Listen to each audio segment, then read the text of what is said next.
Hello friends, जैसा कि मैंने लास्ट एपिसोड में देखा था कि एल्डर जुन वूसोंग की मदद कर देती है। इसी के साथ ही वो उस पत्थर के केबिन में से बाहर निकल आती है और उसके बाद उसके पास पहुंच जाती है। पर यांग जो उससे तुरंत ही दूर दूर भाग रहा होता है और वो उसके पीछे लगी रहती है। तभी वो दोनों लोग एक गाँव में पहुँच जाते हैं और वहाँ पर जाकर रुक जाते हैं। तभी कुछ घोस्ट क्लैन के लोग आ जाते हैं और उनको वहाँ पर घेर लेते हैं। अब आगे इस एपिसोड की शुरुआत हम देखते हैं कि योंगसू तुरंत ही अपने पास से एक बीड़ निकालता है और अपने चारों तरफ धुआं कर देता है। इसके बाद वो जीतानी को वहाँ से लेकर भाग जाता है और वहाँ पर जाकर वे दोनों लोग हाँफने लगते हैं। जीतानी पूछ रही होती है आखिर ये सब तुम्हारे लोग पीछे क्यों पड़े हैं। इस पर वो कहने लगता है ये लोग मेरे इस गॉड हैंड के पीछे पड़े हुए हैं और मेरा पीछा नहीं छोड़ रहे हैं। इस पर वो कहने लगती है अच्छा ऐसी बात है तो अब से तुम्हारी रक्षा मैं करूँगी।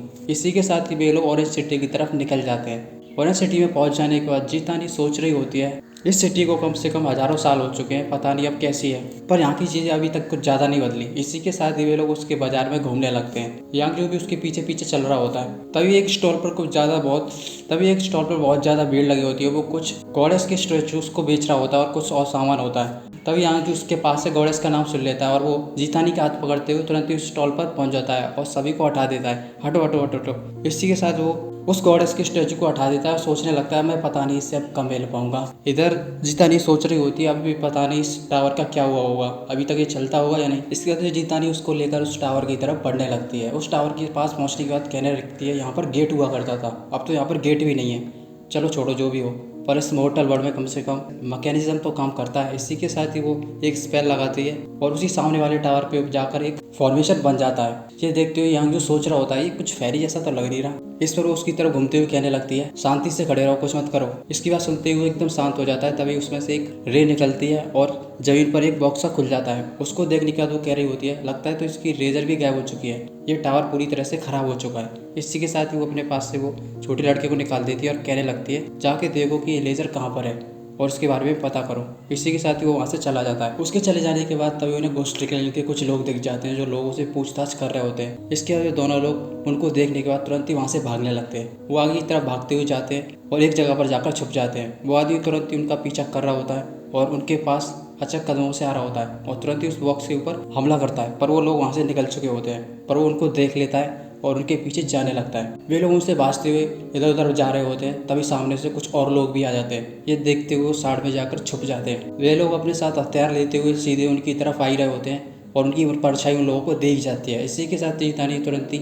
उसको दीवार से लगाने के बाद तुरंत ही उसके मुंह के पास चली जाती है और उसको गले से लगा लेती है। ये देखते हुए यांगचू बहुत ज़्यादा चौंक चुका होता है और उसके कान खड़े हो चुके होते हैं। वो ये सब देखकर उसकी कुछ समझ में नहीं आ रहा होता है। वो सोच रहा होता है आखिर ये क्या करने वाली है, पर वो उन लोगों से बचने के लिए एक कपल का एनवायरनमेंट बना रही होती है जिससे कि उन लोगों को कुछ भी ना लगे और वो लोग वहीं पर ही रहें। और इसी के साथ ही उसके गले में एक पेंडल को भी टांग देती है। जैसे ही वे लोग आते हैं वे लोग सोच रहे होते हैं अरे अभी तो मेरे को उसकी ब्रीथ आ रही थी, अब कहाँ गई, कहाँ से ऐसे कैसे गायब हो सकती है। इस पर वो कह रहा होता है चलो उधर की तरफ देखते हैं। इसी के साथ वे दोनों लोग वहाँ से निकल जाते हैं और दूसरी तरफ जाने लगते हैं। इधर जीतानी तुरंत ही उसके ऊपर से सीधे नीचे आती है और उससे कहने लगती है ये लॉकेट तुम्हारी इस गॉड हैंड की ब्रीथ को बिल्कुल शांत करके रख सकता है। अब इसकी हैंड की कोई भी ब्रीथ नहीं सूंघ पाएगा और ना ही तुम्हारे कोई पीछे आएगा। ये सब देखते हुए सोच रहा होता है आखिर इस लड़की ने मेरे से कहा था कि मेरा ख्याल रखेगी, आखिर ये रख भी रही है। इसी के साथ ही वे लोग आगे की तरफ एक साथ जाने लगते हैं। तभी कुछ लोग नीचे की तरफ खड़े होते हैं और एक घर की तरफ देख रहे होते हैं जिसकी खिड़की खुली होती है। उसके अंदर एक लड़का बांसुरी सी को बजा रहा होता है। उसकी धुन को सुनने के बाद वे दोनों लोग वहीं पर खड़े हो जाते हैं। उसकी आवाज़ को सुनने के बाद यांग जो तुरंत ही वहाँ पर पोइट्री करने लगता है। पूरी पोइट्री खत्म करने के बाद वो अपने बगल में देखता है कि उसकी बगल में जीतानी नहीं होती है। ये देखते एकदम ही वो चौंक जाता है। तभी वो अपने ऊपर देखता है कि वो खिड़की में कि जीतानी उस लड़के के पास पहुंच चुकी है।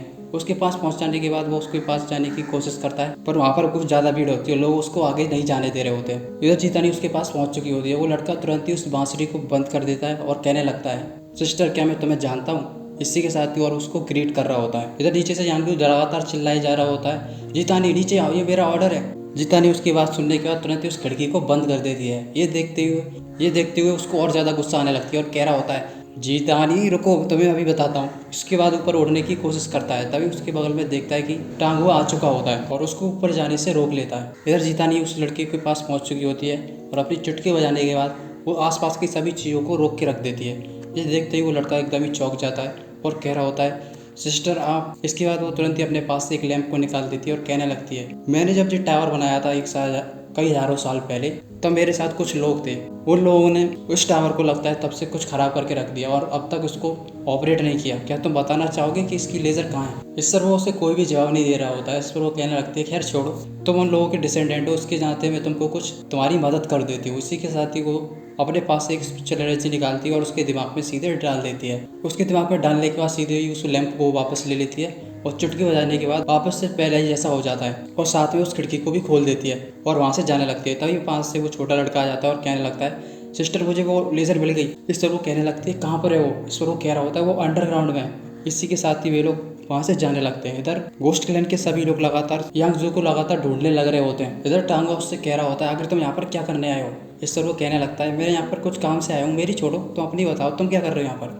इसी के साथ ही वो अपने हाथ में एक मास्क को निकाल लेता है। तभी उस रेस्टोरेंट से बाहर जीतानी निकल आती है। उसको देखते ही वो उसका नाम लेने लगता है। टांगवा जैसे उस मेड को देखता है और कहने लगता है, आखिर ये मेड यहाँ पर क्या कर रही है, और उसकी तरफ जाने लगता है। यांग जू तुरंत ही उसके आगे आकर उसको रोक लेता है और कहने लगता है, अरे अरे रुको रुको रुको, ऐसी कोई भी बात नहीं है। तुम्हें पता है उस लड़की ने मेरे को एक पेंडेंट दिया जिससे कि मेरी ब्रीथ रुक सकती है। इस पर वो कहने लगता है, पेंडेंट? मुझे तो पहले से ही लगता था इस लड़की में कोई ना कोई गड़बड़ जरूर है। इसी के साथ ही वो अपना फैन उसकी तरफ फेंक देता है। यांग जू तुरंत ही वहां जाते हुए उसके फैन को पकड़ लेता है और कहने लगता है, ये मेरे से बिलोंग करती है तो इसके मैटर को मैं देख लूंगा। टांगवा, तुम्हें कोई चिंता करने की कोई भी दिक्कत नहीं है। इसके बाद टांगवा उससे कुछ कहने ही वाला होता है, तभी अचानक से वहाँ पर एकदम ही अंधेरा सा हो जाता है और आसमान में एकदम ही आसमान खुल जाता है और ऊपर से स्पिरिचुअल एनर्जी निकलने लगती है। नीचे सभी लोग अपने घोटों पर बैठ जाते हैं और कहने लगते हैं, गॉड आ रहे हैं, गॉड आ रहे हैं। तो ऊपर से गॉड आने के लिए वेलकम करने लगते हैं। तभी ऊपर से स्पिरिचुअल एनर्जी निकलती है और वो एक फिगर में बदल जाती है। यांग जो उस फिगर को देखते हुए सोच रहा होता है कि शायद वहाँ पर वूसोंग आ चुकी है, पर लेकिन वो जब देखता है कि वो कोई और है, इसके साथ वो भी घोटों के भर वहीं पर बैठ जाता है। जीतानी उसको लगातार देखती रहती है और कहने लगती है, बिग सिस्टर। पर वो देखती है कि उसकी सिस्टर की हालत कुछ ज़्यादा ठीक नहीं होती है और उसकी आंखें लगातार बार बार से लाल हो रही होती हैं। तभी वो तुरंत कहने लगती है, वूसोंग वहाँ से भागो। तभी पास से कुछ एक तलवार आती है और उसकी तरफ आने लगती है। यांग जो तुरंत ही आगे आकर उस तलवार को रोक देता है और वो तलवार पीछे चली आती है और कई सारे लोग वहाँ पर आकर इकट्ठे हो जाते हैं। उनको देखने के बाद यांग जो उन सभी से कहने लगता है, आखिर तुम सब लोग यहाँ पर क्या कर रहे हो? क्या तुम पागल हो चुके हो कि इन सभी लोगों के सामने करना चाहते हो ये सब? इस पर वो कहने लगता है, फालतू की बातें बंद करो तुम। आज तो आज यहाँ पर कुछ भी हो, तुम नहीं बचने वाले। जल्दी से वो हाथ हमारे हवाले कर दो।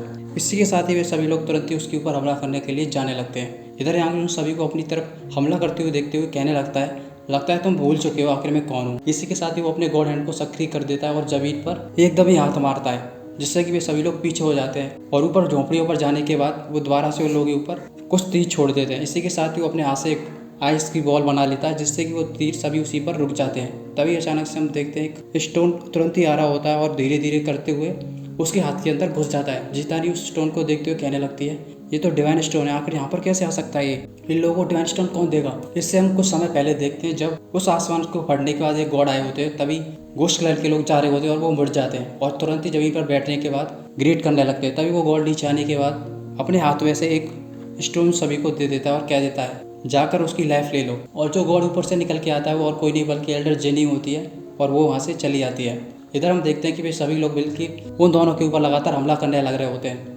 उसका हाथ बिल्कुल ही सील हो चुका होता है। जीतानी तुरंत ही अपने पास से एक स्क्रोल सा निकालती है और स्क्रोल में से कई सारे रोबोट निकलते हैं जो कि एक जगह पर जाकर खड़े हो जाते हैं। उनको देखने के बाद वो गोस्ट क्लैन के लोग सभी लोग चौंक चुके होते हैं और कह रहे होते हैं, ये तो मैकेनिज्म है। इसी के साथ उन लोगों की लड़ाई होना वहाँ पर शुरू हो जाती है और वे सभी रोबोट उन लोगों के ऊपर ईंट पत्थर फेंक रहे होते हैं, जिससे काफ़ी सारे लोग पीछे गिर रहे होते हैं। इस पर वो कहने लगता है, चलो हमला करते हैं सीधे। इसी के साथ वे लोग उन लोगों से उलझ जाते हैं। इधर जीतानी उसका हाथ पकड़ने के बाद उसको लेकर वहाँ से भाग रही होती है। तभी अचानक पीछे से कुछ लोग आते हैं और उसके ऊपर हमला कर रहे होते हैं। उनके हमला आते हुए देखते हुए वो तुरंत ही अपने दूसरे हाथ से एक सुरक्षा कवच बनाता है, जिससे कि उन सभी के हमले ऊपर ही रुक जाते हैं। उन लोगों के हमले कुछ ज़्यादा ही पावरफुल होते हैं और उसको दबाने की कोशिश कर रहे होते हैं। तभी टांगवा पीछे से आ जाता है और उसकी मदद करने लगता है। वे दोनों लोग मिलते हुए काफ़ी देर तक उन लोगों के हमलों को साधते रहते हैं। तभी रोबोटों से उलझा हुआ ग्रुप तुरंत ही उस रोबोट को तोड़ देता है और ऊपर से सीधे उस सुरक्षा कवच के ऊपर आकर गिरता है, जिससे कि वो सुरक्षा कवच टूट जाता है और वे लोग पीछे हो जाते हैं और वे लोग दोबारा से यांग जू पर हमला करने के लिए तैयार हो चुके होते हैं। इसके बाद वे दोनों लोग मिलकर दोबारा से एक और सुरक्षा कवच बना लेते हैं। टांगवा उससे कहने लगता है, तुम यहाँ से जाओ, नहीं तो तुम्हारी चक्कर में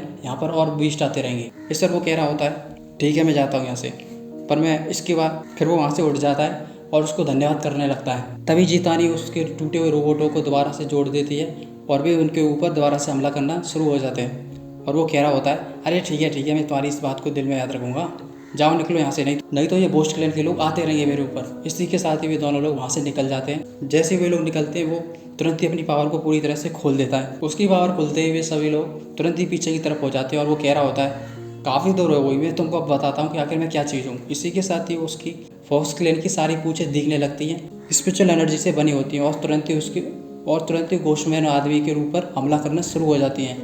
उनके हमलों से वे लोग तुरंत ही पीछे होने लगते हैं और अपना मुंह फाड़ रहे होते हैं। टांगा तुरंत ही उन सभी बीस्टमैन को जमा कर रख देता है और उसका वे लीडर उसको देखते हुए गुस्सा आ जाती है और दोनों लोग आपस में दोबारा से लड़ना शुरू हो जाते हैं। इधर यांगजू टानगी के साथ लगातार भाग रहा होता है। उसके पीछे कुछ 2 घोस्ट रोल के लोग पीछे पड़े हुए थे और लगातार उन लोगों के पीछे आ रहे होते हैं और वो लड़का कह रहा होता है, हमें आगे की तरफ जाना होगा, जल्दी से आओ। इसी के साथ वे लोग लगातार भागते रहते हैं। तभी उनके रास्ते में वे घोस्ट क्लैन के लोग आ चुके होते हैं और तुरंत ही सीधे उसके ऊपर हमला करते हैं। वो उस गॉड हैंड से उसके हमलों को रोक देता है और पर लेकिन उसकी छाती थोड़ी सी जख्मी हो जाती है और वो पीछे की तरफ हो जाता है। इसके बाद वे लोगों को पीछे करने के बाद वो लोग वहाँ से भागने लगते हैं और एक ब्रिज पर होकर भाग रहे होते हैं, जो कि उस ब्रिज के बीच पर पहुँचने के बाद ही वो ब्रिज टूट जाता है और वे नीचे की तरफ गिरने लगते हैं। उस घोस्ट क्लैन के साथ के लोगों का लीडर वहाँ पर आ चुका होता है और उन लोगों को गिरते हुए देख रहा होता है। इधर हम उस एल्डर जिन को देखते हैं जो कि वहाँ पर इवेल ऑरा से ढकी हुई होती है और जमीन पर गिरी हुई होती है और लगातार नीचे गिड़गिड़ा रही होती है। तभी उसके पास एक आदमी आता है और कहने लगता है, आखिर तुमने अपनी अच्छी सी बहन की मदद करने की कोशिश कैसे करी?